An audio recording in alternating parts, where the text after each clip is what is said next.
Welcome to the Storyteller's Mind Movie Makers. Hosted by Melissa Reaves, this podcast explores the art and science of stories that are felt, not just told. Ready to turn your message into superpower and ignite impact? Let's dive in on today's episode. Well, hello, storytelling mind movie makers. This is Melissa.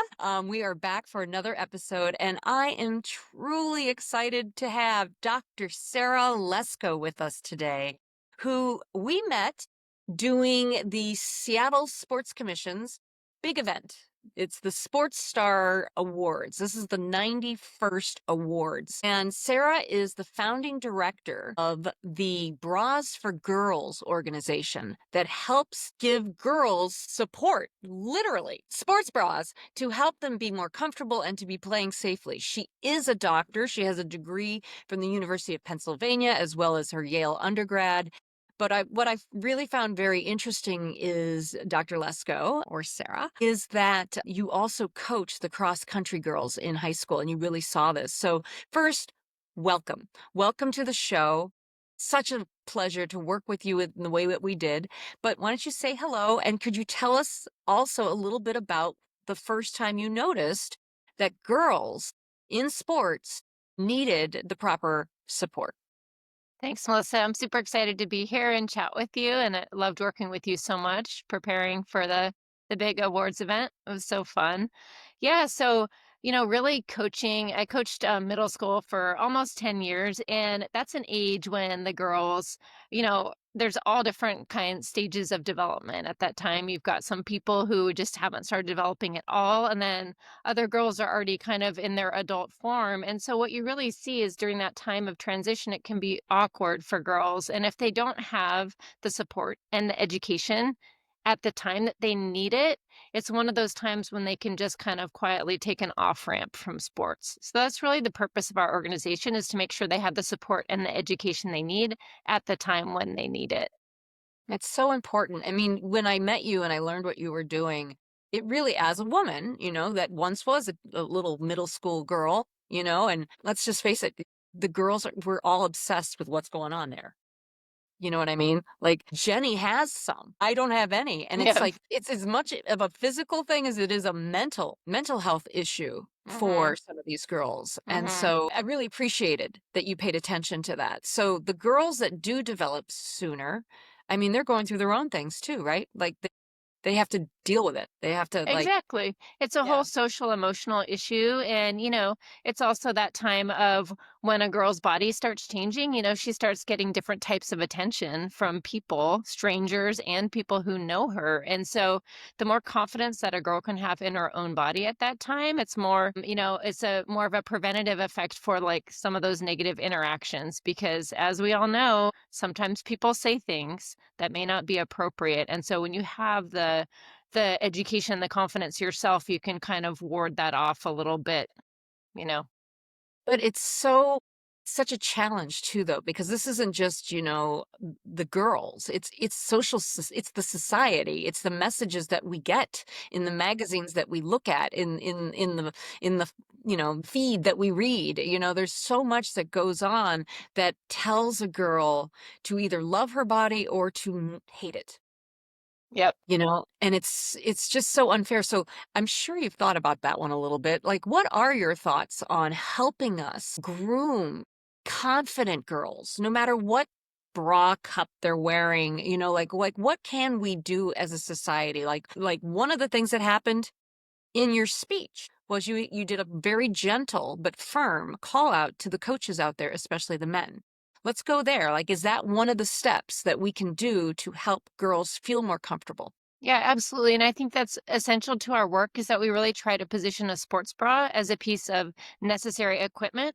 It's more just gear, and one of the things that we call out, especially in talking with male coaches, because they may be more in that kind of, hardcore athlete mind, is that we know that if a girl doesn't have the right fitting sports bra, if she's not properly supported, it puts her at higher risk for an ACL tear, for instance. And so sometimes positioning it more in that, you know, necessary gear, this is how you can help prevent injuries, that makes it resonate with people who maybe wouldn't resonate with the other messages.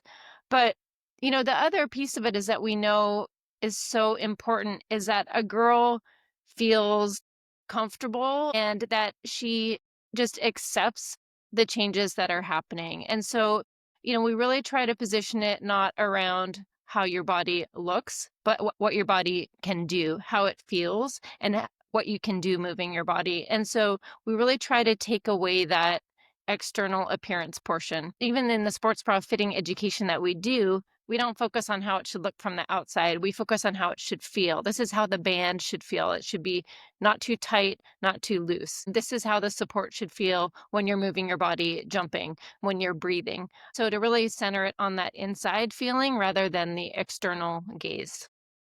When you started tapping in to this being a problem that you had some expertise to help solve, what was it like when you first saw a girl who got her first real support chest gear? Let's call it what it is, right? What kind of changes did you see in those girls that were now able to feel more confident because of it?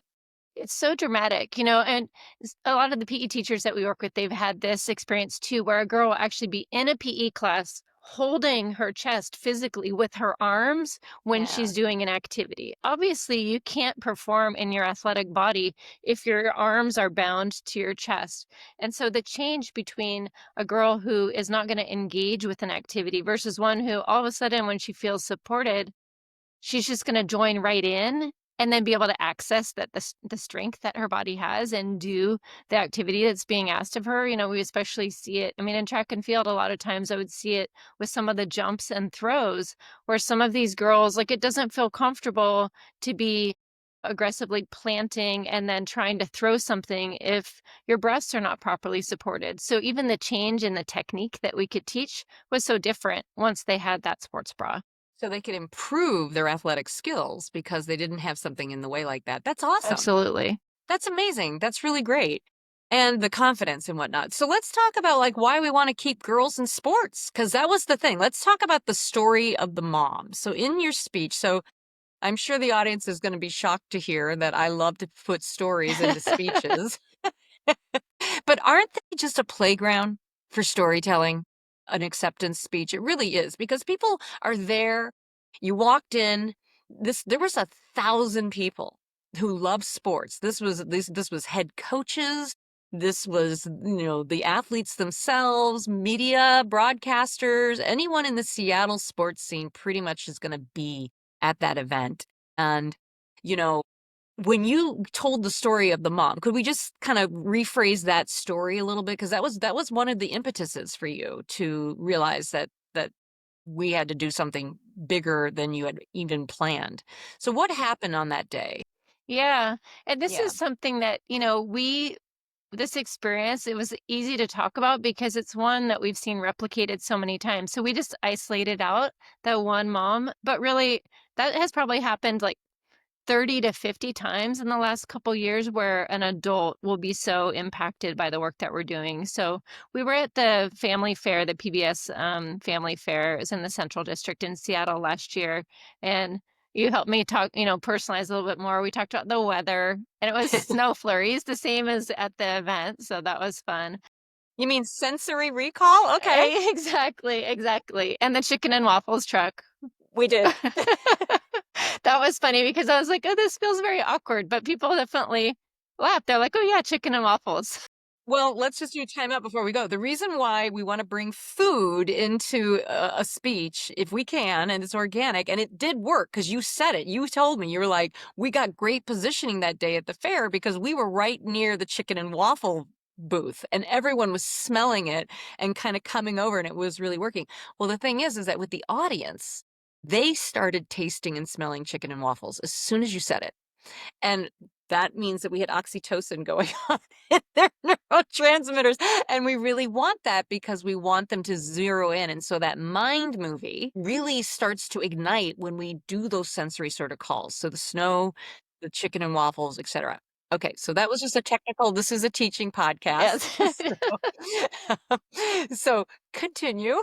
Yeah, so we were at the booth and a mom and her daughter who was about 11 walked up and, the girl looked at our table and saw that it was sports bras and, information about sports bras, and she just kind of shyly slipped away. She did not want to engage with us, but the mom stayed and she started looking at our signs, the signs about how sports are so important for developing leadership skills in girls, all the beneficial effects of sports that we know about. And, started looking at this information about sports bra fit, and her eyes started welling up and she kind of looked like she was overcome, and she turned away and started walking away. And so I followed her and asked her if she was okay. And she just the tears were streaming down her face. And she said, when I was a girl and I started developing breasts, I didn't have a sports bra. And I was so uncomfortable and embarrassed that I stopped sports. And I've always regretted it. And Amazing. that's something that we really hear so frequently, because sometimes the girls that we work with, and they're in that awkward age, they're not going to give us the feedback right then of how important this interaction has been, but it's later. And we've been around long enough now that we've been able to have a few girls come back to us when they're in high school, later high school years, and in college, and say, hey, actually, that changed my life. But it just takes, it takes a while. This is something that people only will realize maybe in their late 20s or 30s, of like, hey, this was such an important event for me. I mean, I have one other similar story. There was a Div 1 track and field runner who had never had this conversation.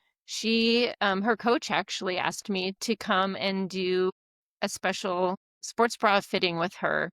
And so we arranged this whole thing, and I brought 10 different bras, and we found her some bras that worked for her. And her entire season, her entire running career actually turned around.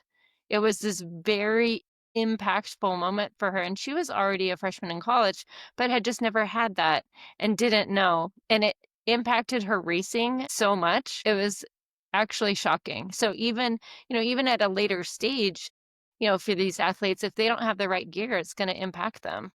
That's right. That's amazing. I mean, and it's a bra that gives them the support that can change their life. And then those that dropped out, like, so when the mom said that she dropped out, we had another line in there that said something like, she's going to have to learn leadership in another way. Because let's talk about you touched on it a little bit, but like, let's talk about why sports matters for Yeah. future leaders. What Yeah, are I your thoughts? mean, all of the research has been so great on that. And I think Women's Sports Foundation has done a fantastic job of kind of collecting and then also doing the research. But we know that of women who are in leadership positions in their companies, in their jobs, 94% of them did sports. Many of them did college sports. So we know that the more time you have in a sports environment, the more comfortable you feel, you know, being in that position of leadership, making decisions, working effectively as a teammate, being able to take tough feedback, it's all of those things. Like, you have to be gritty when you're in an athletic situation, and you really learn those skills of coming back from adversity.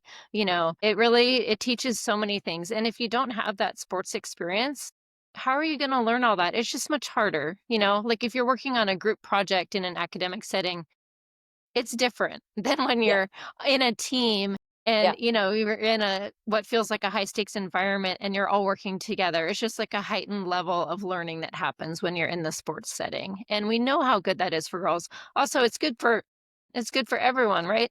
Youth who participate in sports have better mental health. They have better academic outcomes. Very well proven.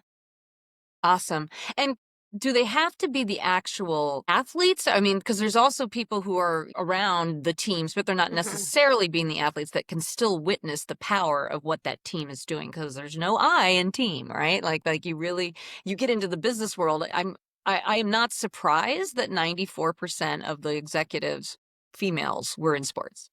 Probably even the men too, right? I would imagine. I don't know that research as well, but Yeah, that would be interesting. But yeah. yeah, no, so it's so super important. There's another group though. So I did softball when I was Mhm. like 9 years old, and I Mhm. did love it. But what's really funny is I got a detention in my freshman year in high school for taking a picture in science class. And Mr. Jensen was not happy.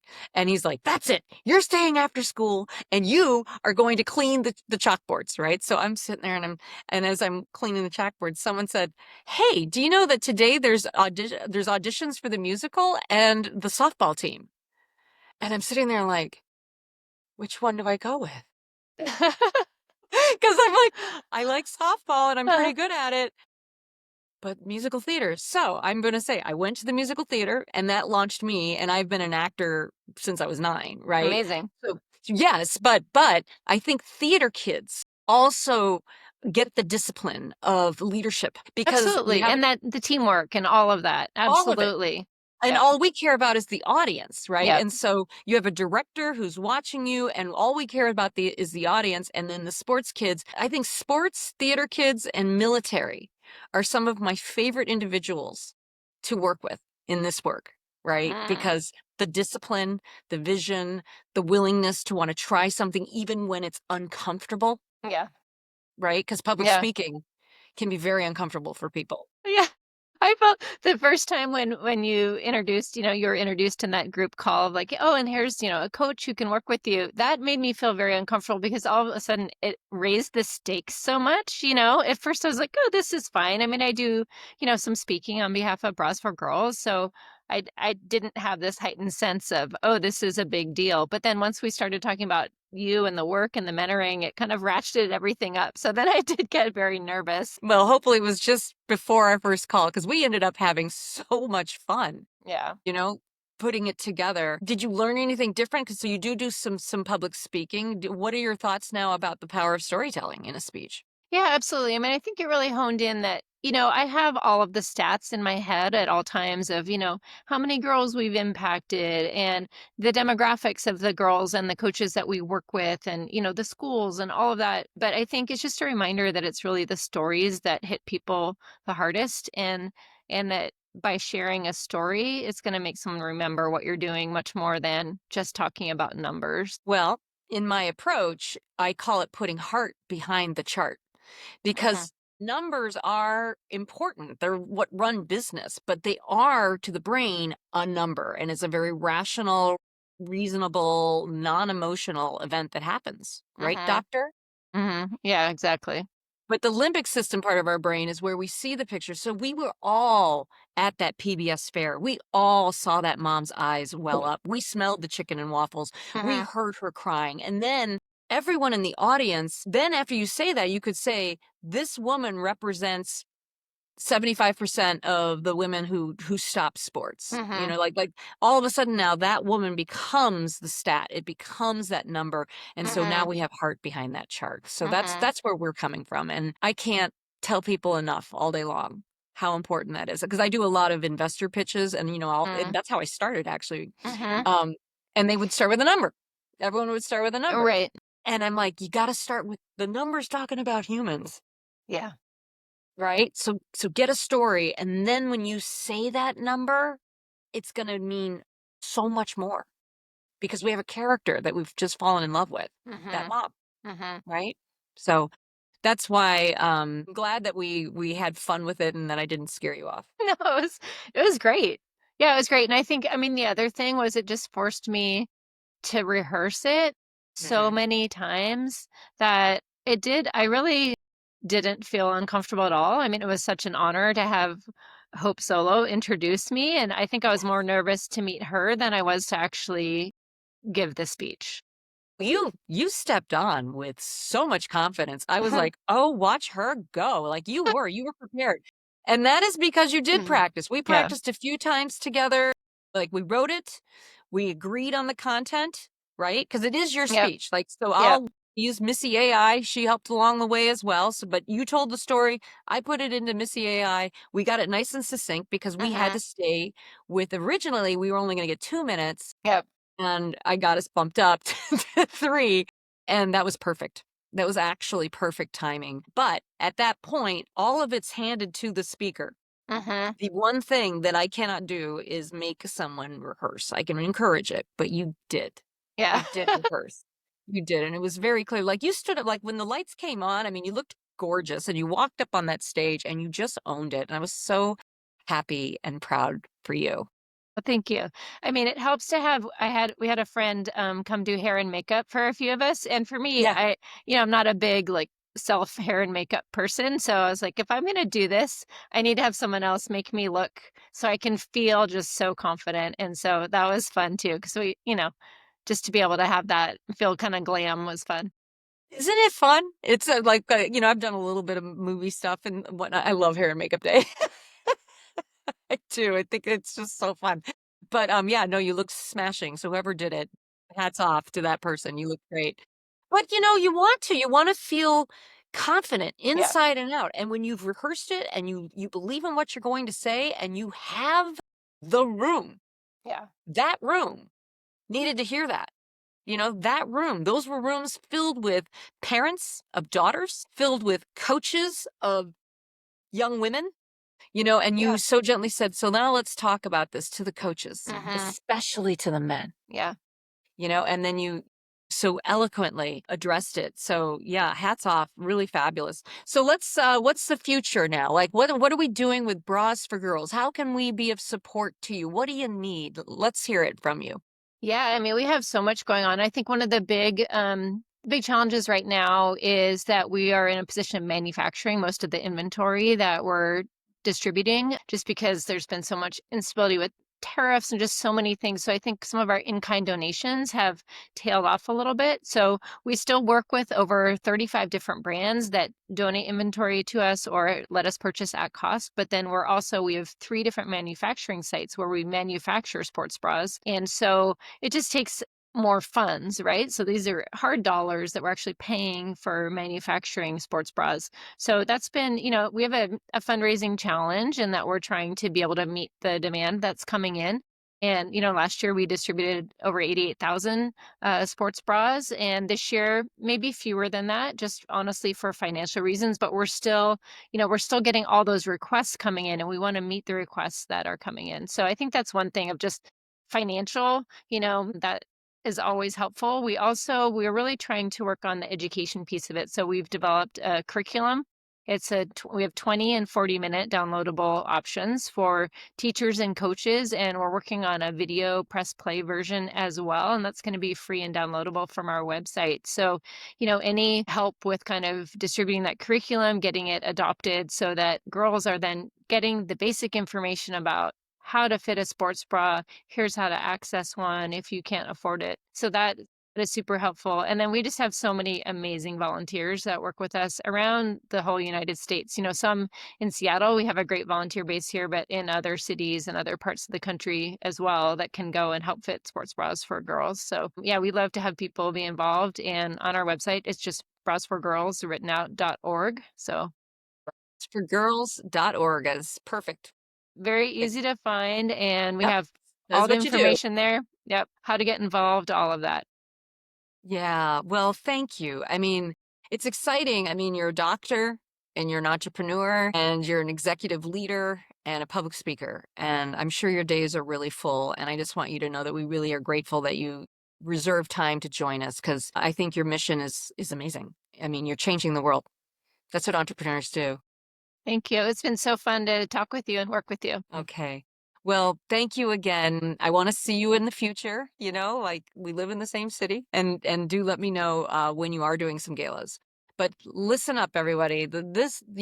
Our world is made of future leaders, right? Our future leaders depend on all sorts of moving parts that sometimes they don't even understand. And when you meet someone like Dr. Sarah Lesko, who sees something that most people had not even taken a second to even notice, did she notice, look what she's doing? Did you plan that you'd be manufacturing? No, no. It's that realization of, "Oh, we have to pivot here. We have to do that." So just kind of allowing, the natural evolution of what we're doing, really. Yeah, that's the beauty of entrepreneurship is just flowing with it. Like, I get it.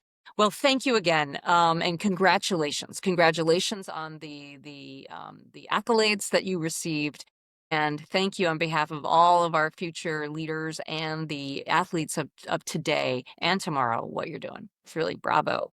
Thank you. All right, everybody. We will be back with another episode. We will watch for us on LinkedIn. When we post this, you're going to want to see that. We're hopefully going to even have the actual speech. That's one of the goals, that you can see Dr. Sarah Lesko working on when she was presenting her gratitude for the award. So, all right. So keep telling your stories. Tell your stories. Tell them well. Make sure you get food in there. And we will see you at the next episode. Thank you for joining the Storyteller's Mind Movie Makers. To build your story library and turn lived experiences into unforgettable mind movies, subscribe, leave a comment or review, and share this podcast. For fast, reliable support and coaching, subscribe to Missy AI, our AI storytelling coach, available at storyfruition.com. And don't forget to follow @StoryFruition on YouTube and Instagram for more storytelling tips and live coaching. Thank you for listening. Until next time, keep crafting, keep sharing, and remember, tell your stories and tell them well.